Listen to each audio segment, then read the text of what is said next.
Roman Reigns is a Paul Heyman guy. What? Welcome to the WrestleTalk podcast review of SmackDown. I'm Chopper Pete Quinnell, and once again this week I am joined by Adam Pearson. Andy Datson's back next week, but for now we've got Adam Pearson. Woo! Yeah, you do. Woo! Roman Reigns.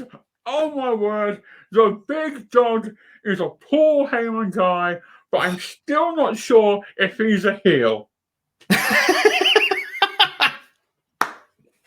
See, I got a lot of flack yesterday because on the AEW review I was doing, I don't know how we brought it up, but I mentioned that, I think it was just on the podcast bit actually, that I mentioned that I was baffled by the amount of people after SummerSlam that said Roman was a heel. I was like, he's not a heel. He's doing Roman things. He's been doing this for months, years. He's been doing this where he comes out and just beats people up because he can. That's a Roman thing to do. That's not a heel thing to do. But now I'm thinking he is a heel because of what happened on SmackDown.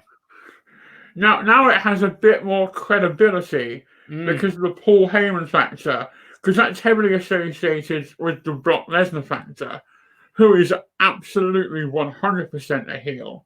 Yeah. So it's a really good bit of character work and a really good bit of writing. And the fact Roman has a mouthpiece, so won't be saying supper and succotash ever again, fingers crossed. It's so good. Yeah. And it just makes him look really, because he's legit. And the new look I love. Like the proper beard, the hair, even the teeth add to it.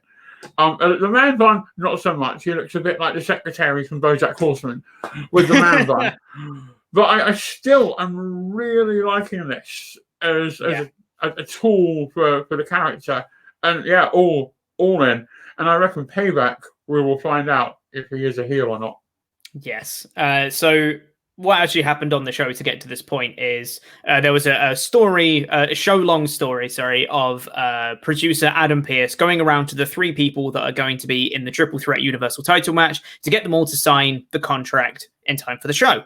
And the last person he came to was Roman. He got to him at the very end of the show, and he managed to get into the locker room. And right after the main event, it cuts back to the backstage area. Roman's sitting in the chair.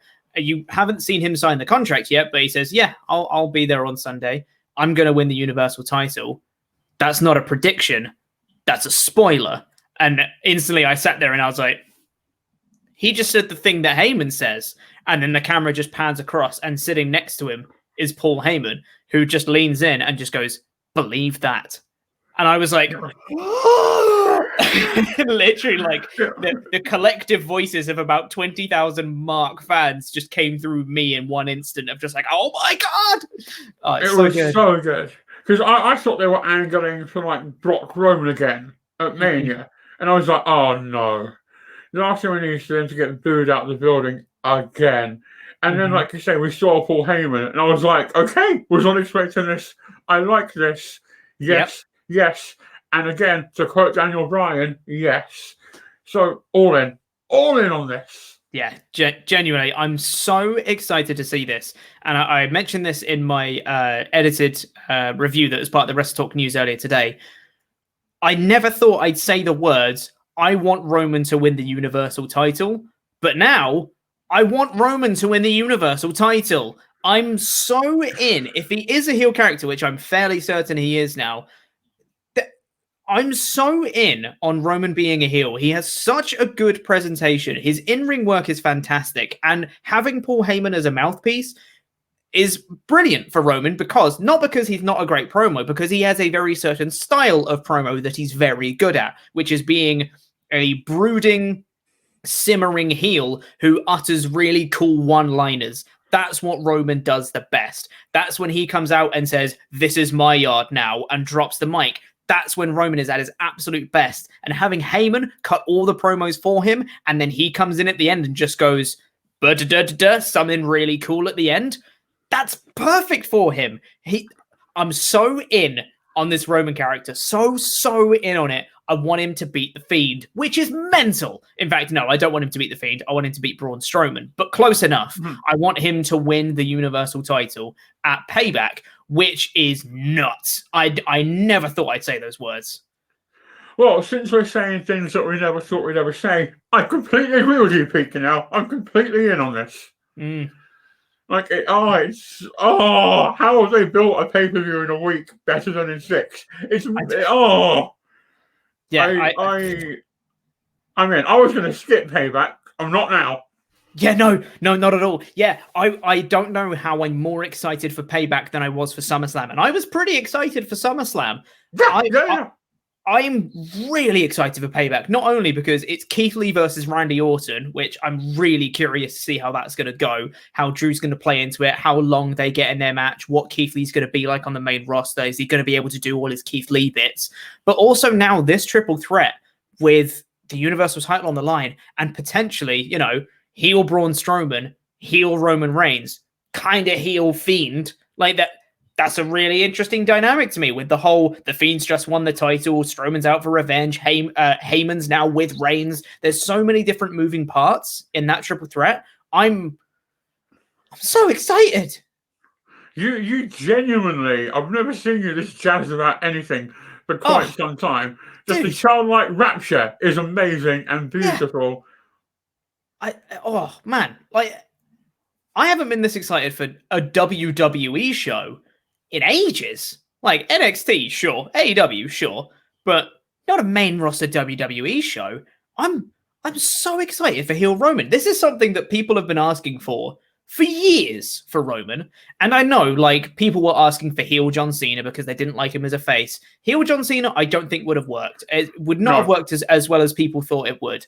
Heel Roman will work because his character, the way he presents himself, can be so heelish at times, which is why people really didn't get on board with his babyface character, because he was being a heel a lot of the time. He was just being a dick. And then WWE were like, lol, you'll love Roman. And we're like, no, we don't. We don't love what he's doing. We want to boo him.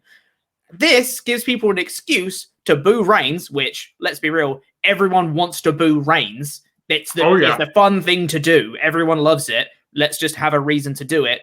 And now we've got Paul Heyman with him as well, someone who people love to boo as well. And he has the in-ring chops to back it up. This could be like the next big thing in WWE. And here's how well it's been written, and here's how well it's presented. I will boo him, and I won't even think about the fact I am booing a man who's just recovered from leukemia. That's how good this... I mean, is it too soon to start being Roman? Not when it's written this well. Exactly. Yes, that's exactly right. And yeah, and that's the thing. I've obviously I've not forgotten the fact that he's gotten over leukemia, but it's a non-factor at this point because he's a heel. He's just come back and beaten up people. He's got Paul Heyman with him. Of course I'm going to boo him. Like it just gives us a reason to do it, because there were some people who obviously still wanted to boo Reigns when he came back, but they're like, but he has just gotten over leukemia, so I can't really boo him, but I don't want him at the top of the card. Now this gives people who wanted to boo Reigns an excuse to boo Reigns, which is great. And it's really, and I also think, to give WWE credit, it's a really brave thing to do, because the returning hero babyface is a really easy out. Just like a really easy, verging on lazy thing to do. And they've steered well clear of it and been like, no, we're going to make you boo this man who's got a wife and 2 children and who nearly died, because that's how good we are. It's really easy to forget how competent WWE can be. Really easy. And I think the past couple of months have really shown how, when they put their mind to it, how good they are at what they do. Totally. There's a reason they have become the biggest promotion in the world, because they can, when they put their minds to it, they can produce really engaging television. It's just that they don't do it very often.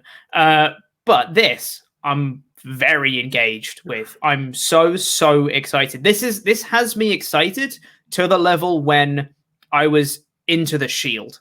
That's like the level it is for me, because the Shield, I could not wait to see every single week. I was like, I want to see what they're doing next. I love Roman, I love Seth, I love Dean. I'm so in on this group as a whole, and now I get to have that kind of childlike excitement about Roman Reigns, who I used to love as part of the Shield. It's it's me getting excited about this heel Roman Reigns character again, and I'm so in on that. I'm so excited. I know I'm just repeating myself and just saying I'm so excited, but I don't know if I can say it enough. I'm so excited for this. Yeah, no, it's new, but there's also a real nostalgia hit to it at the same time. And Totally. I think that's why everyone is so on board with it. And I agree. I know we're repeating ourselves and just saying we're excited, this is good, but I can't drive this point home enough. I'm so excited. Yeah, genuinely. I'm so jazzed about this. Like, just being able to see, like, you know, the megastar that WWE want him to be, this can be the thing that makes him the megastar that WWE always thought he was. This could be the thing if they treat it right, if they treat Roman with respect, which they will. They always treat Roman with the best storylines, and well, I say best storylines. He had a thing about dog food. Skipping that, they always generally they protect Roman a lot. They make sure that his character is preserved. They always make sure that he's being treated right. If they put him in a feud with, let's say, for example, The Fiend, who they have a ton of history together on that they can work off, that is a really engaging story, and I think they are going to make sure that story works, because that is going to be something that can capture the imagination of so many fans that are so in on The Fiend, the most popular character of 2019, and Roman Reigns, who could very well be the most interesting character of 2020, depending where it goes from here. This could be as big as Stone Cold. This could be as big as 316 if they handle it well. Totally. I'm oh man, with the addition of the Thunderdome and not being in the Performance Center anymore, I think there's scope for casual fans coming back, and the ratings have shown that. You know, more people have been watching these Thunderdome shows than they were at the Performance Center, and I think that, you know, the setting is part of that, and having Roman come back to kind of capitalize on the new setting and be kind of the front runner of the Thunderdome era of WWE. It can totally, with all these new people coming back, this could just build and build on itself and try and, you know, it could be the next big thing, like I said, in WWE, depending how it goes from here. I'm so in on the Thunderdome. Like last week, we were like, it's the first one, it'll have teething problems. And it has. Things have definitely slipped through the cracks. Didn't see anything this week on SmackDown.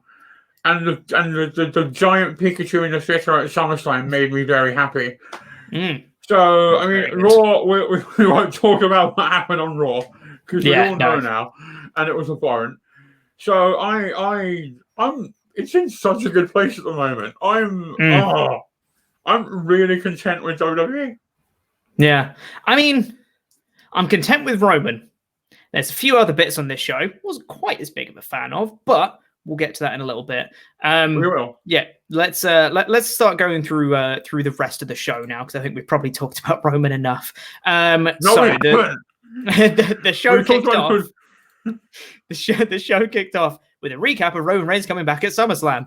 You know, more Roman. And we get producer Adam Pearce backstage telling security, "Hey man, we've got Bray Wyatt, Braun Strowman, and Roman Reigns in the building tonight. I need you all on high alert. We've got Retribution potentially around. We don't know. Be on high alert, guys." And they all went, "Let's go get him." Yeah. And we never see him again. Sure, whatever. And then Adam Pearce goes into Vince McMahon's office. And Vince cuts a very rambly promo about pretty much nothing, and then says, "I need signatures from Braun Strowman, Roman Reigns, and The Fiend because they're going to be having the Universal Title match at Payback. Also, here's an outfit you should wear." And I said, "What?" Yeah, this was a bit weird. Didn't really get this. The premise of having the three people sign the contract, cool, on board with. Everything else in this promo, huh? I just thought it was a bit strange. Why was the outfit necessary? And if you're going to make a man wear an outfit, at least make it like, if you're going to be ridiculous, be ridiculous. Don't dress him up like he works for FedEx. Like, make him dress up like Mercy the Buzzard or something. Yeah, but I don't even get why an outfit, full stop, was necessary. I'm very confused. He said, "Oh yeah, you know, to get into the Firefly Funhouse, you'll need this." I was like, "Well, why?" Braun didn't. Seth didn't. What? Yeah, what? Why? Why is this happening? I was very confused. I was like, surely this is like a rib, or like it's some sort of joke to pop the boys in the back or something. Like, I don't I don't get it. I don't know what's happening here. It was very, very strange. I reckon it's a punishment for the complete medical neglect they showed Bray Wyatt last week. Maybe, yeah. Who knows? Maybe. But I'll say this once because I could talk about it throughout the whole show. I'm not going to. There's one problem I did have with the Thunderdome this week, and that was the piped-in crowd noises were so obnoxious this week. Normally, I'm not a huge fan of the piped-in crowd noise anyway. For this week, it felt like it was just one constant drone through the whole show that did not change through the whole thing. It was a constant through the whole show. No cheers, no boos, no nothing. It was just noise through the whole thing. It got under my skin so much because especially when people, especially someone like Vince, who kind of rambles a little bit in his promos, it cut over his voice. So I couldn't tell what he was saying some of the time. It got so annoying to me. I really, really didn't like it. But no, you need peaks and troughs in crowd noise to make a show flow and to make the good stuff stand out. And I say the bad stuff look bad, but you know what I mean. You need to. Crowd noise helps with storytelling, and when everything is in the middle, as you said, it just makes everything come across a bit beige. And if you watch a lot of the stuff that happened without the sound on, like go back and watch the wrestling without the sound on, a lot of the actual wrestling on SmackDown was really, really good. And I think they need to work out how to get the crowd noise on what's happening in the ring to marry up. It's like how in a film, if you get the wrong composer to work on your soundtrack, it's just not going to work. If Jurassic Park started with the Prodigy Smack My Bitch Up rather than the amazing score that they have, it just wouldn't work. And this is the exact same thing. Yeah, it's a case of, to quote Syndrome from The Incredibles, when everything's super, nothing is. You can't have every single spot of every single match be interesting and exciting and have the crowd noise through the whole show be excited, because then nothing's exciting. You need stuff to be more exciting than others. That's just the way it works with sound. But whatever. That's the only time I'm going to talk about it in the whole show. I promise. After that, we got Jeff Hardy, new Intercontinental Champion Jeff Hardy, coming out. And he came out and said a few words. Sure, it wasn't very relevant about anything. But then AJ Styles came out and said he complained about Jeff Hardy hitting him in the face with the knee brace last week to win the title, which was great. And then he said that the doctor wouldn't medically clear him tonight. And I was like, wait, what? Why? What's wrong with you? Why aren't you medically cleared? And then he took a bump anyway. So I was like, wait, what? I'm so confused. Hardy just attacked a guy that wasn't medically cleared. I'm so confused again. Yeah, I was right there with you. I was like, but he cleared Hardy, who couldn't walk, but he won't clear you, who, and all you did was lose last. Yeah. And if that was enough grounds to not wrestle, then a lot of people wouldn't be wrestling week on week. And it was a logic hole, granted, though AJ Styles on commentary is amazing.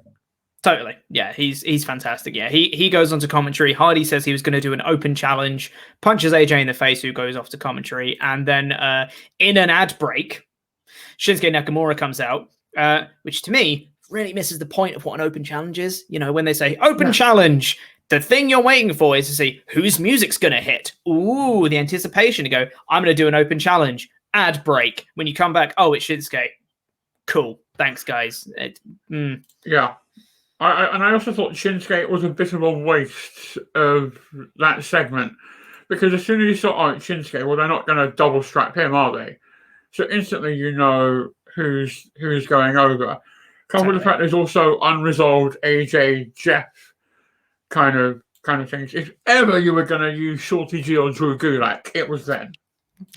Hey man, don't talk down to Drew Gulak like that. He's great, as is Shorty G, in fairness. They're both fantastic. But yeah, there was used. I know, it's ridiculous, isn't it? Styles was great on commentary. There was a kind of a picture-in-picture promo from Cesaro during this, kind of teasing some tension between him and Nakamura, which is weird because they've only just really became a tag team. And Cesaro was just saying that he was a bit annoyed that Shinsuke went out for the match without so much as a heads up. Like, I thought we were a team kind of thing. He went away for some champagne, and when he came back, Shinsuke was gone. sure, let's put tension in more teams, because that apparently is all you can do on SmackDown, is do tension between teams. There was so much more of that on this show, where every team now has tension brewing between it. Why? Can we just also focus on the fact that Cesaro has just confessed to negligence on live TV?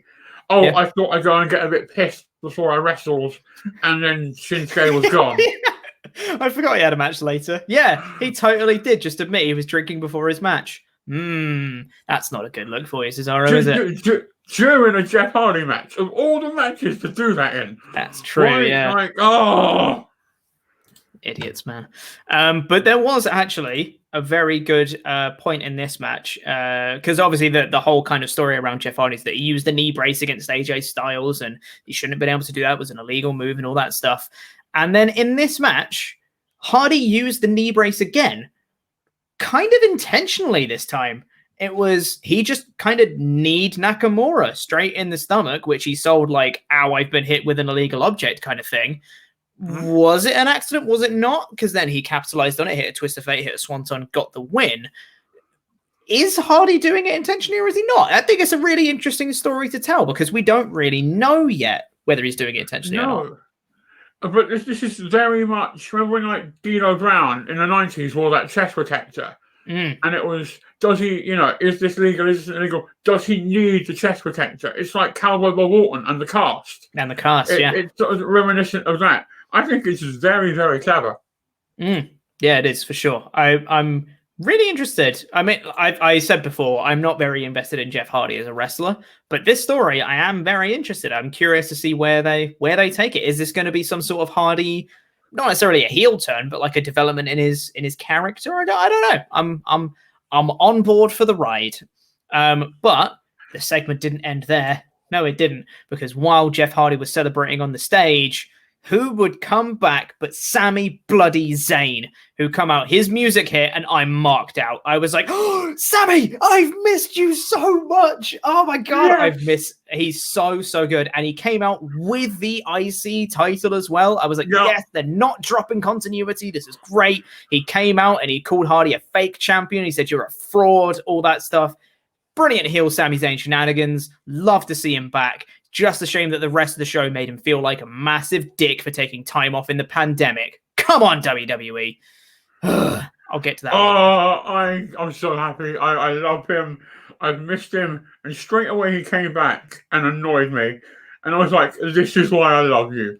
I've missed you, but you've been back less than 5 seconds. And already, Sami, I'm going to mate, you're pissing me off just a little bit.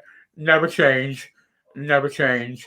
Yeah. Do you think they're going to do a Razor Ramon, Shawn Michaels-esque IC title ladder match?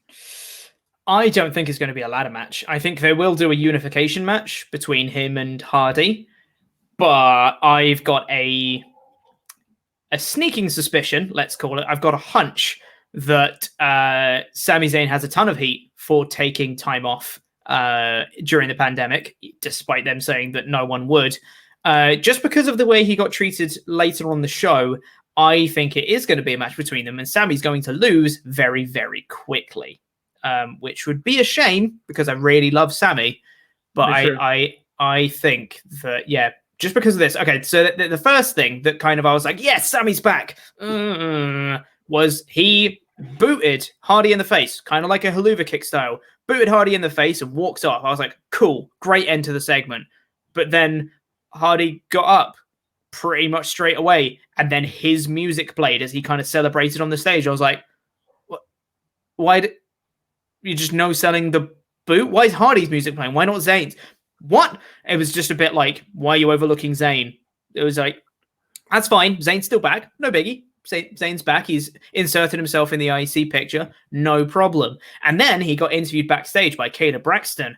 And he was like, "Oh, I'm finally back after 4 months," and she just makes him out to be a massive dick. She's like, "Well, why haven't you defended your title for 4 months?" And it's like, because he's been taking time off from the pandemic, you asshole. Like they just made him out to be this selfish guy who was staying home because he wanted to. Like, they're not addressing him taking time off for the pandemic. They're just saying that he's just been sitting around doing nothing for ages because he can.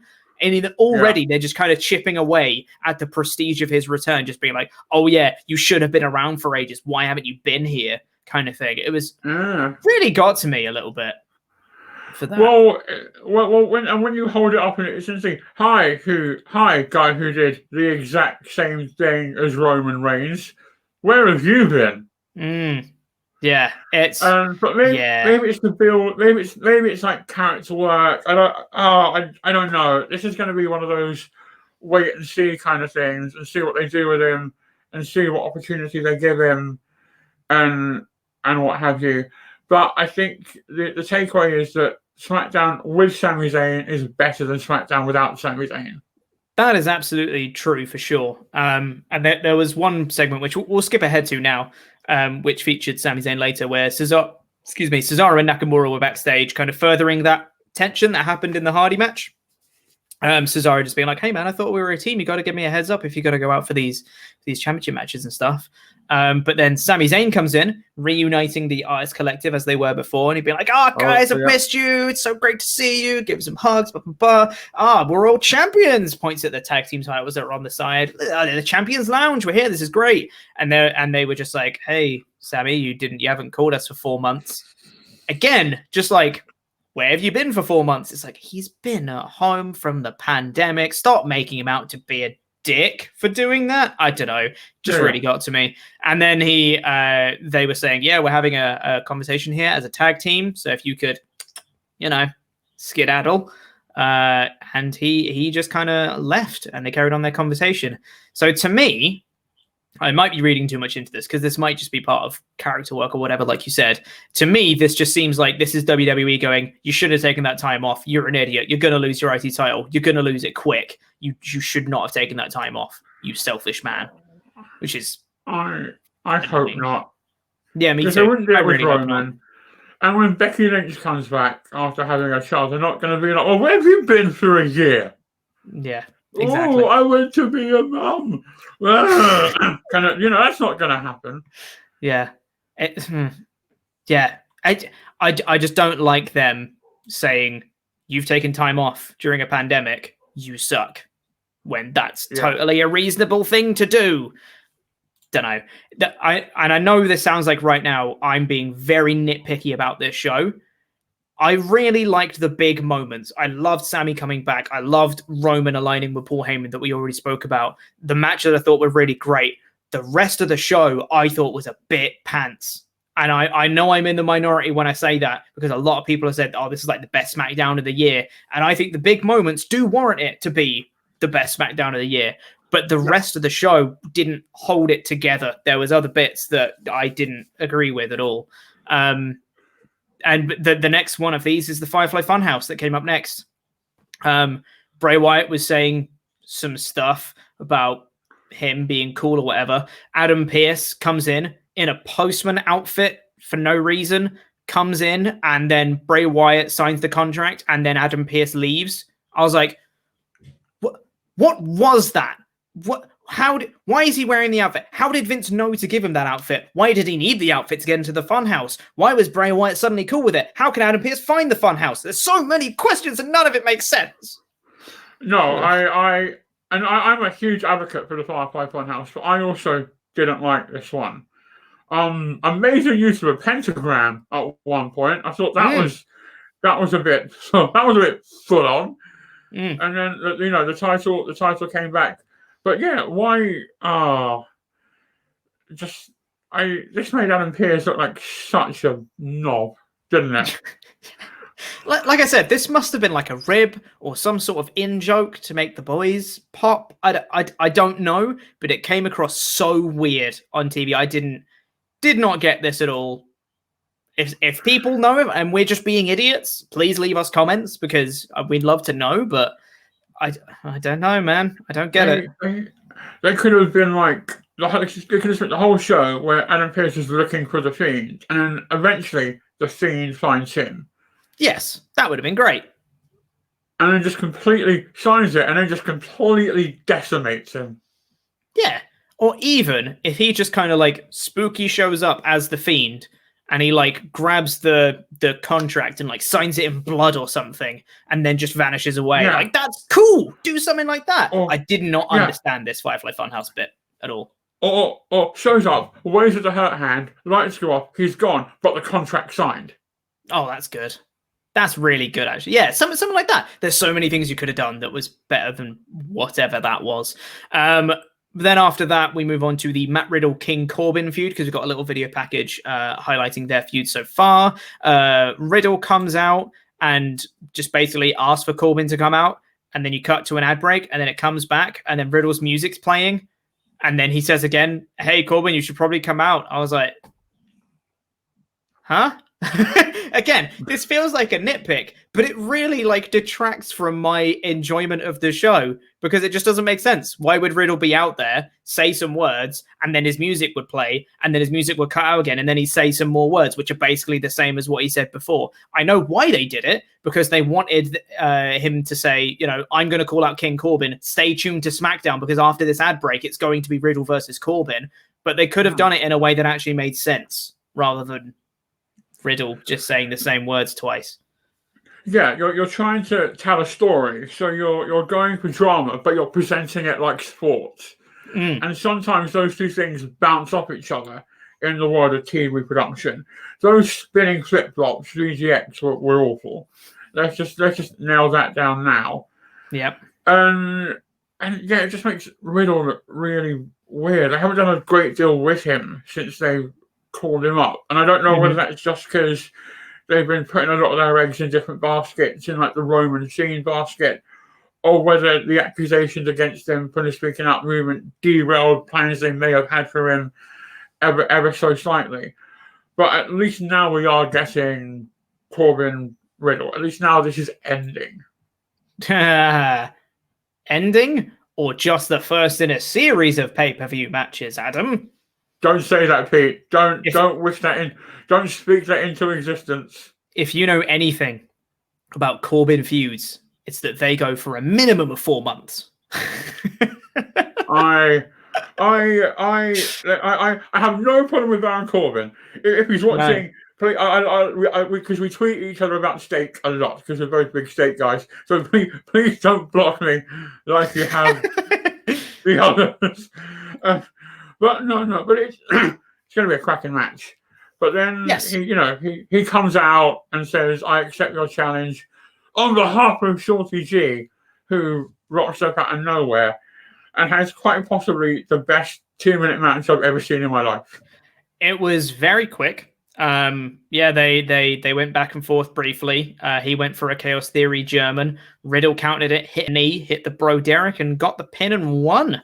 And then later on backstage, Corbin was saying that he wants Riddle at Payback. So that looks like that's going to be the match. Yeah, this was okay. I'm all right with this. This was fine. This built to Payback. Cool. It was good. Yeah, I'll take it. Again, they're misusing Shorty G. Hopefully, I reckon... here's what I want for Shorty G. I'm fantasy booking here. It's a little divert, but bear with me. In the draft, send him to NXT and have his first feud be with Timothy Thatcher and just call him Chad Gable. Oh, God, yes. All of that made me so happy. Him back on NXT with Timothy Thatcher being called Chad Gable. Thumbs up, thumbs up, thumbs up all the way. Yes, yes, yes, please. Love it. After that, there was a little backstage segment with Biggie and Heavy Machinery. They had some meat before Banks and Bailey came in. And Bailey had a really good line here. I quite enjoyed it. Saying that, I guess some people are only good to hold tag titles. That was so clever. Oh! Sasha Banks is right there, Bailey. She's only got a tag title. Oh, loved it. I love Hill Bailey. I love Hill Bailey so much. Yeah, she's so good. I'm like everything you say is just so. It's like an episode of Mean Girls. Yeah, legit. They come out to the ring to cut a promo, which I thought was really, really good. Again, great stuff from Bayley, just saying, "Oh my God, it's all my fault that you lost your title at SummerSlam because I should have never have let you challenge for the title in the first place. We know your record. You can't defend titles. You should never have challenged for it because you could never hold on to it." It's like, oh, that's a bit on the nose. And then. Yeah, Sasha just saying that she's great, she's the blueprint, she's can win titles, she's the greatest tag team champion ever, and all that stuff. That bit I've loved about this segment. Banks and Bayley, I'm all in on this tension. Again, more tension between tag teams. Loving it, but this is good. And can we also address the Datsun-worthy pun Bayley made about moving on and tapping Sasha's cow print? It was very good, yes. I'll give her that. It was great. The bit I didn't like about this promo was Shayna Baszler and Nia Jax coming on the Titantron. I can't tell you what they said, but it was very generic. It was just them saying, we're going to win it. Payback. It was the only people I hate more than Shayna are you two. And in terms of like, the only people I want to beat up more than her are you two. You both suck. And it was, it was the generic Franken team who hate each other promo. They did it years ago with Matt Hardy and MVP. It's how they started the bar with Sheamus and Cesaro doing that. I never like it. I never like this. We are feuding Franken team because it's never long term apart from the bar, and it always ends in the match that should have happened in the first place, the single. It was really generic. I didn't really like it. I'm not too excited for that tag team title match. I don't really want Baszler and Jax to win, but I also want Banks and Bayley to lose. I want them to get rid of the tag titles, but I don't want them to drop it to Baszler and Jax. So it's a lose-lose for that match. But anyway, we should probably zip it along because we've been talking about the show for quite a while already. There's another backstage promo. Adam Pearce is looking for Roman. Gulak comes in and says he wants to find Strowman to get him back for last week. And then Strowman is there immediately. And Gulak goes over with a chair and smashes it over his back and then gives the chair to Adam Pearce. And then he walks off. Why'd you do that? If you want to beat up Strowman, then beat up Strowman. Just do it. Why you... Huh? Weird. And then Strowman says he'll sign the contract for Universal title if he can beat up Gulak, which he does. He squashes him in a matter of like a minute, if that, and just pins him and wins, and then signs a contract afterwards. Yep, that happened. It was fine. It made Strowman look good. Didn't get the whole Gulak thing, but sure, was fine. He beat up Drew Gulak at the start of last week's SmackDown for seemingly no reason. And Gulak's obviously annoyed, but also doesn't know what battles to pick and what things to let go. I guess it's good continuity that he wants to get payback on Strowman, but if you're going to go beat him up with a chair, then go beat him up with a chair. Why'd you hit him and hand the chair off and then walk away? It's a few things that just didn't make sense to me on this show. Strowman beats up Gulak, signs the contract. We get that backstage promo with Cesaro, Nakamura, and Sami Zayn. And then we have more tension between tag teams because Kalisto and Lince Dorado are arguing about whatever, their argument they had last week. And then Kalisto says, watch how it's done against Cesaro. And then Cesaro and Nakamura attack Lince and Grand Metalik from behind because that's what they do. But then we got probably my favorite match on the show, not a high bar to beat, admittedly, but probably my favorite match on the show regardless, Kalisto versus Cesaro, which was about a 15-minute match, squeezed into 3, which is great. Yeah. I loved it. I say it all the time. Please push Cesaro. Yeah. Dude, he's so good. And Kalisto as well was so impressive in this match too. Some of the stuff he was doing was amazing, like jumping from the inside of the ring, bouncing on the ropes to bounce on the outside of the ropes to do like a senton off the outside was amazing. There was a bit where him and Cesaro worked so well together. He went up for like a powerbomb. He stood up on Cesaro's shoulders that held him and then dropped into a DDT. Oh, it was beautiful. So good. The spots they managed to do for this. It was so good. That Dragon Rana was insane. I rarely properly mark out for moves because I'm desensitized to most of it. But for that, I was just like, dude! And then the DDT got me a little bit. as well. And who is that man and what have they done with the real Kalisto? And again, Cesaro. Again, so good. Please push Cesaro. After a few minutes, though, Nakamura gets involved. Lucha House Party intervene and attack him to try and stop him getting involved. But the distraction is enough for Cesaro to roll up Kalisto to get the win. And then afterwards, Kalisto and Desperado argue some more. Because you got to have tension between tag teams. It's SmackDown. That's their thing. After that, we had Adam Pearce telling Vince that he's got 2 out of 3 signatures but can't find Roman. Vince says, tough, go get the 3rd. Don't really know what the point of the segment was because Adam Pearce could have just looked for Roman more. Sure, it was a bit of a waste of time. But then we got a promo segment that I did actually really like, which was Nikki Cross was backstage holding the mug that Alexa had first given her. And also Tamina was there. For reasons. Because of reasons. Yeah, exactly. Yeah. And Nikki was just saying, oh, just got this mug that Alexa gave me. I'm a bit worried about her. Alexa comes in pigtails. Haven't seen pigtails in several years for Alexa. And Nikki's just going, oh, pigtails, haven't seen them in quite a while. She's like, oh, yeah. And Nikki points out that she's got like one dreadlock, kind of like what Bray Wyatt does. And then she's going, oh, what's this? And she's just like, oh, I was considering doing like a half and half type thing. And she's like, I don't think that's the best idea, Alexa. This kind of reminds me of The Fiend. And as soon as she says that, Alexa Bliss's face just goes like blank, completely like vacant expression. And then suddenly just kind of snaps back into reality, essentially. And just kind of fires up at Nikki Cross and just goes, oh, I thought, friends would be more supportive. I thought that's what friends were for. I guess we're not friends. So much for friendship. Grabs the mug and smashes it on the floor and then walks off. I was like, whoa, that's kind of cool. Like Alexa's kind of getting corrupted by this whole Bray Wyatt thing. It's nice to see them not dropped it, which is great. My heart broke a little bit for Nikki during this.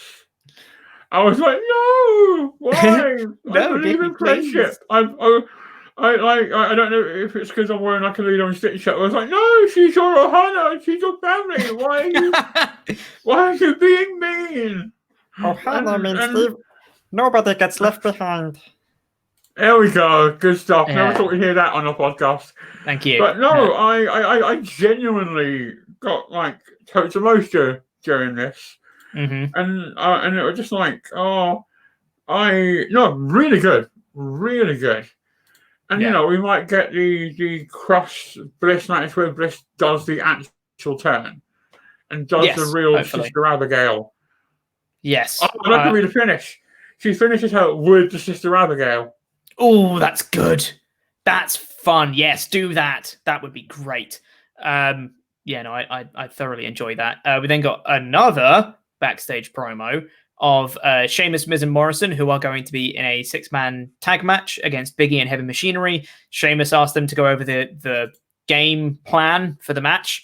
There was a little funny bit from Morrison. I've said this before. Miz and Morrison are so inconsistent with being funny that some weeks they're completely goofy and just completely not funny at all. And some weeks they're really funny. This was actually one of the funny ones where Morrison was just saying, and they measured it. I can kick at 70 miles an hour. And Miz is just going, that's the speed that the baseball pitchers come in at. Sheamus walks in and he's just like, you're going over the plan for the match. And both of them just go, yep. It's just the comedic timing on it was really good. They had a little funny moment. And then Morrison is a bit of a lovable idiot and just being like, yeah, I've got a really good plan. Big E's the powerhouse. We shouldn't let him in the ring because as soon as he gets in the ring, we're going to be in trouble. And Sheamus is like, yeah, okay. Yeah, let's try and make sure Big E's not going to tag. And he's like, and Tucker. Yeah, Tucker's a big guy. He's big and he's strong. We should make sure he doesn't tag in too. And he was like, okay. And he goes, and Otis. Well, Otis, he's pretty big. He's pretty powerful. He shouldn't tag in. We should make sure he doesn't tag in. And then Sheamus is just like, just follow my lead, and just walks off. And Morrison was just like, what? It's good. It was so good. And then he and Miz have like a little bit of a lover step and go, dude, what kind of plan was that? And it's like, well, you didn't have a plan either. And then there's that really throwaway line at the end. It's probably the funniest line of the whole promo, where he just goes, but could you imagine if we pulled it off? I missed that, admittedly. That's really good. Like I said, they're so inconsistent with being funny. This was a funny week for them. I thought they did very well.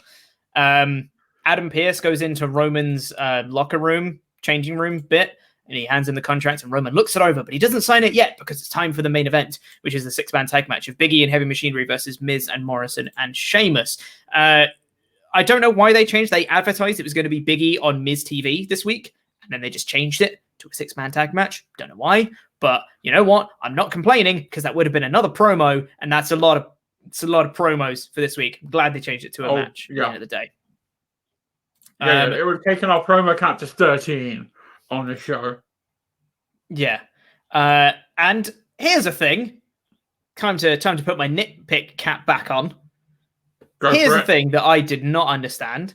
Just as they went into the first ad break, Sheamus started ringing the bell. Like the ring bell. As if something, that the match had ended or something. He started ringing the bell, and everyone went, "Wait, what? Sheamus, what are you doing?" And then Sheamus went, "Argh." And then it cut to an ad break. And then it came back, and then the match was carrying on. I was like, what the hell was that? Why do you ring the bell? What's he doing? What? That had no significance on the match whatsoever. It wasn't a distraction for someone to gain control or anything. That was just, what? Huh? What? I was so confused. Once again, I was just left confused by that spot. Did not understand it at all. No, it's a good mechanic, but inserted in the wrong place, and it just didn't work. It didn't gel. It didn't sit. And much like you, great idea, poor execution. Yeah. If he was going to do that as a distraction for them to be like, for them to release a submission they had on that was going to win them the match, and they heard the bell and they instinctively let go of the thing to cause a distraction to get them back in control or something, that's cool. If that's a spot you want to do, that's cool. That's inventive. That's nice. But he just rang the bell and then nothing happened. And then the match carried on. It was like, I thought it was Retribution that started it. As soon as I heard the bell, I was like, oh, Retribution's here, because we hadn't seen them on the show so far, but they weren't seen on the whole show. But yeah, they carry on. Sheamus, Miz, and Morrison implode. Sheamus kind of tags himself in, but the referee doesn't see it, so he's already angry. He gets bumped off the apron by Miz or Morrison, one of the two, and then he gets super angry and then just storms off, just leaves them as they are. Miz manages to hit the skull-crushing finale onto Otis, but then Big E hits the big ending onto Miz for the win. It's nice to see Big E getting a pinfall victory, especially over someone like Miz. Now I just want to see him kind of keep going up the card a little bit more. Come on, Big E, get more wins, please. That'd be great. It was a fine match. Nothing wrong with it. It was good. The right person won. Loving the Sheamus being disillusioned with the Miz and Morrison. That gives him a couple of good cues to go into off the back of that. Coming out of Payback, we can just kick someone's ass. I don't know what we do with the Miz and Morrison after that. I think they're going to get the tag belts. I reckon you're right about Cesaro and Nakamura. They're going to break up. Miz and Morrison get the tag belts, and then Otis cashes in for the tag belts. I think that's what they're setting up for. Yeah, that's very possible. Which would be good. But no, I liked it. And Big E looking strong is really good. Because then he can be the guy that comes out, if Roman wins the title, Big E can be the guy that comes out and does the, where have you been? I've been holding stuff down. Or you've been at home playing with your kids. What about me and my kids? Make it really, really good. There's a lot of stuff they could do. They got a lot of options and a lot of ends that could tie together quite nicely. Coming out of SmackDown into Payback and maybe beyond. And I think aside from the nitpicks and problems that we both had with SmackDown, all in all, really solid show. Really well built. I reckon for me it's a 3 out of 5.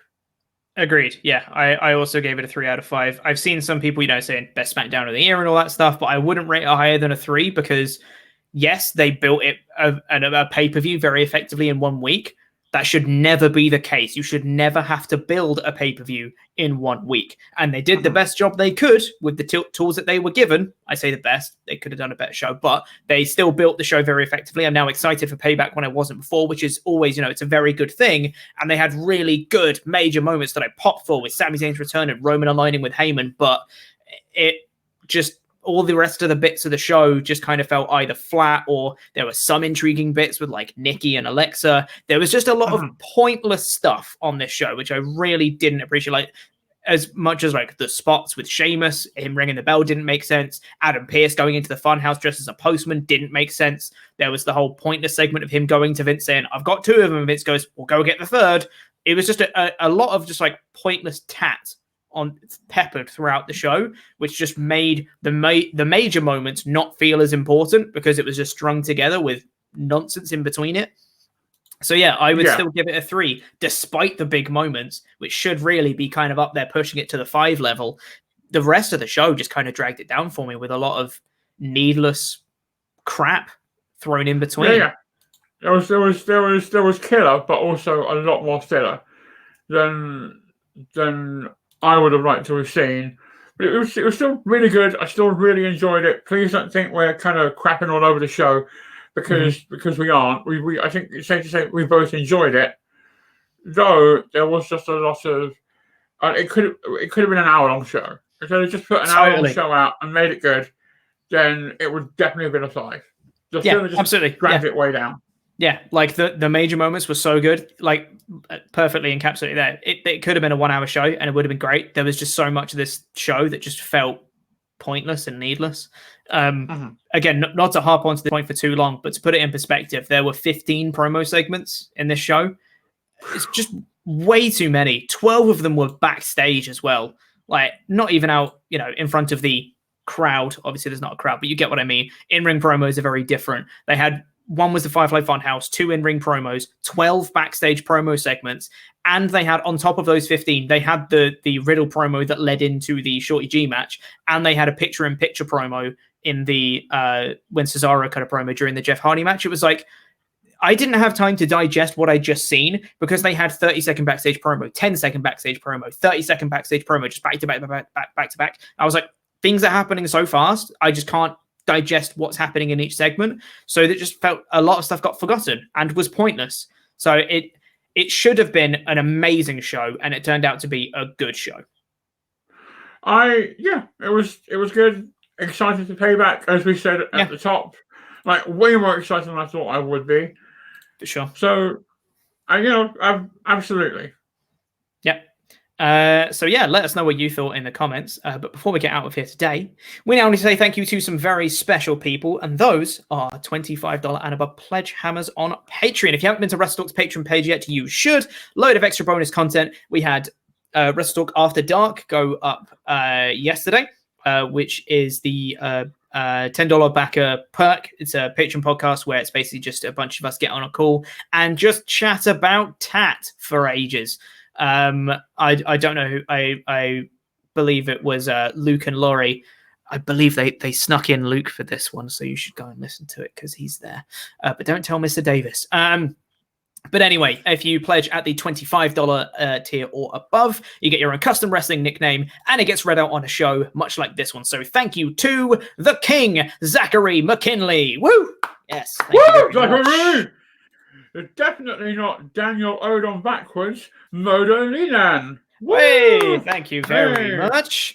Probably funnier than Seth, Matt McFarlane. Woo! Thank you very much. Hannah Bananas. Woo! Yes, thank you very much. Pearce, Redbeard Rowan. Woo! Thank you. Pearce. Paul Barrett Maslin. Woo! Paul. Yes, thank you very much. Jamie Donovan Dijak. Woo! Thank you. I love the smell of coffee in the morning. Napalm Espresso. Woo! Yes, thank you. That guy. Love that guy. Robert Spencer. Period. Robert. Thank you. Daniel McKee to success. Yes, thank you very much. Evan, great Scott. Woo! Thank you. Evan. The Dijon mustard. Woo! Yes, thank you. And finally for today, Arnie K. The K stands for the coolest dude ever. Woo! Thank you very much, everybody. And thank you for watching. Thank you, Adam, for coming on to the show. Really appreciate it. Datsun is back next week, but thank you for coming on in these 2 weeks. We really do appreciate it. And of course, for future WrestleTalk projects, I'm sure we'll be seeing you in the future as well. Yeah, you will. Thanks for having me. Thank you, Swap Nation. Have a good weekend and enjoy Payback. Pearson, out of here. Yeah, thank you very much, guys. Please press the videos that just appeared on the screen to catch up with the latest awesome WrestleTalk things, and the button in the middle that make you become a pledge hammer on Patreon. I've been Chopper Peak, and I've been joined by Adam Pearson, and that was